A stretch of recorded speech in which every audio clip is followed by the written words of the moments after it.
हमारे देश की दो सबसे बड़ी टेलीकॉम कंपनियों के बीच 5G नेटवर्क की रेस चल रही है और एक लेटेस्ट रिपोर्ट में सामने आया है कि रिलायंस जियो ने भारतीय एयरटेल को 5G यूज के मामले में पीछे छोड़ दिया है। ये रिपोर्ट बताती है कि जियो का 5G नेटवर्क यूजर्स ज्यादा इस्तेमाल हो रहा है और जियो ने एयरटेल की तुलना में बेहतर तरीके से 5G कवरेज को रियल वर्ल्ड यूज में बदल दिया है। आज के इस वीडियो में हम डिटेल में जानेंगे कि आखिर क्या है ये रिपोर्ट, क्यों जियो बेहतर परफॉर्म कर रहा है, एयरटेल का परफॉर्मेंस इन दिनों क्या है और इससे आम यूजर्स को क्या फायदा नुकसान हो सकता है। हम जान चुके हैं कि भारत में 5G नेटवर्क बहुत तेजी से बढ़ा है। अब कहीं भी इंटरनेट इस्तेमाल करते हैं 5G सिग्नल मिलना आम बात हो गई है, खासकर बड़े शहरों में। लेकिन सिर्फ सिग्नल मिलना ही काफी नहीं है। असली बात यह है कि जब 5G सिग्नल मिलता है तो लोग उससे कितनी बार डाटा चला पा रहे हैं, यानी 5G नेटवर्क सिर्फ मौजूद है या रियलिटी में यूज में है, यही मायने रखता है। इसी बात पर इस रिपोर्ट ने ध्यान दिया है। ऑफिशियल डेटा के मुताबिक जियो का 5G नेटवर्क एयरटेल की तुलना में ज्यादा यूज में आ रहा है, यानी जियो के यूजर्स अपने फोन पर 5G से ज्यादा समय तक जुड़े रहते हैं। इससे पता चलता है कि जियो ने नेटवर्क की उपलब्धता को एक बेहतर यूजरेबल अनुभव में बदल दिया है। एयरटेल ने भी 5G का कवरेज मजबूत किया है, लेकिन जियो ने इसे बेहतर तरीके से यूज में बदला है। अब समझते हैं रिपोर्ट के मेन पॉइंट्स को आसान भाषा में। 5G नेटवर्क के बारे में दो बड़ी चीजें देखी जाती हैं। एक है अवेलेबिलिटी, मतलब 5G सिग्नल कब कब मिलता है, और दूसरी है यूसेज, मतलब जब सिग्नल मिला तो उसे असल में कितनी बार कितने समय तक इस्तेमाल किया गया। इस रिपोर्ट में जियो का 5G अवेलेबिलिटी लगभग 68.1% बताया गया है, जबकि एयरटेल की 5G अवेलेबिलिटी 66.6% है। मतलब जियो का नेटवर्क क्षेत्रों में 5G सिग्नल थोड़ा ज्यादा दिख रहा है। वही टाइम ऑन 5G यानी असली में 5G इस्तेमाल होने वाला समय जियो पर 67.3% रहा, जबकि एयरटेल पर 28%। इससे साफ पता चलता है कि जियो के यूजर्स अपने फोन पर 5G का इस्तेमाल ज्यादातर डेटा सत्र के दौरान कर रहे हैं, जबकि एयरटेल पर बहुत कम समय में 5G का इस्तेमाल हो रहा है। ये बात इसलिए अहम है क्योंकि सिग्नल मिलना और वास्तव में इस्तेमाल होना दो अलग अलग चीजें हैं। अगर नेटवर्क कवरेज है लेकिन लोग उसे इस्तेमाल ही नहीं कर पा रहे तो उसका मतलब है कि नेटवर्क असली एक्सपीरियंस तक नहीं पहुंच रहा।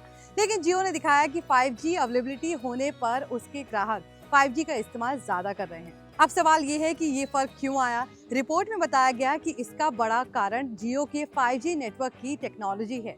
जियो का 5G network stand alone architecture, यानी एक पूरी तरह से नया 5G कोर सिस्टम पर बनाया गया है। इसका मतलब है कि जियो का नेटवर्क खुद 5G के रूल से चल रहा है और 5G सिग्नल मिलने पर डाटा भी सीधे 5G नेटवर्क पर ट्रैफिक के तौर पर उपयोग हो रहा है। वहीं दूसरी ओर एयरटेल का 5G नेटवर्क कुछ इलाकों में नॉन स्टैंड अलोन आर्किटेक्चर पर काम कर रहा है, जिसमें 5G सिग्नल दिखता है लेकिन डाटा ट्रैफिक 4G नेटवर्क से ही हो रहा है। इसका असर ये होता है कि 5G होने का फायदा कम मिलता है और यूजर्स ज्यादा समय तक असली 5G कनेक्शन का यूज नहीं कर पाते। इसलिए जियो के नेटवर्क पर अब आपका फोन 5G सिग्नल दिखाता है तो आप ज्यादातर डेटा सत्र के दौरान 5G ही इस्तेमाल करते हैं और यही यूसेज का बड़ा फर्क बनता है। रिपोर्ट में एक और बात देखी गई है कि VI यानी वोडाफोन का 5G नेटवर्क इस तुलना में अभी बहुत पीछे है। VI का 5G कवरेज कम है और यूज भी बहुत कम है। इसका मतलब है कि VI अपनी 5G डिटेल में अभी शुरुआती चरण में है, जबकि जियो और एयरटेल पहले से बड़े पैमाने पर इसे बढ़ा चुके हैं। अब बात करते हैं यूजर्स को इससे क्या फायदा मिलेगा। अगर आप जियो का 5G नेटवर्क इस्तेमाल करते हैं और आपका फोन 5G दिखाता है तो आपको नेटवर्क की असली स्पीड और बेहतर कवरेज के साथ इंटरनेट का यूज ज्यादा मिलेगा, जैसे लाइव वीडियो देखना, बड़े फाइल्स डाउनलोड करना, गेमिंग करना, सोशल मीडिया पर फास्ट एक्सपीरियंस पाना। इन सब में 5G का असली फायदा जियो पर ज्यादा दिखता है। एयरटेल पर यह भी मिलता है, लेकिन रिपोर्ट के अनुसार इस यूसेज के मामले में जियो ज्यादा आगे है। अब समझते हैं 5G नेटवर्क के अलग अलग हिस्सों में दोनों कंपनियों की स्थिति क्या कह रही है। 5G कवरेज और क्वालिटी दोनों ही मामलों में जियो कुछ बेहतर कर रहा है, जो यूसेज को बेहतर बनाता है। एयरटेल ने नेटवर्क की कवरेज और स्पीड में भी अच्छा काम किया है, लेकिन उसके यूसेज को वो लेवल नहीं मिला जो जियो को मिला है। इससे यूजर्स को डेली के इंटरनेट एक्सपीरियंस में फर्क दिखता है। कुछ रिपोर्ट्स में ये भी देखा गया है कि जियो की 5G नेटवर्क की डाउनलोड स्पीड लगभग 199.7 Mbps तक पहुंच सकती है, जबकि एयरटेल की 5G डाउनलोड स्पीड 187.2 Mbps के आसपास रह सकती है।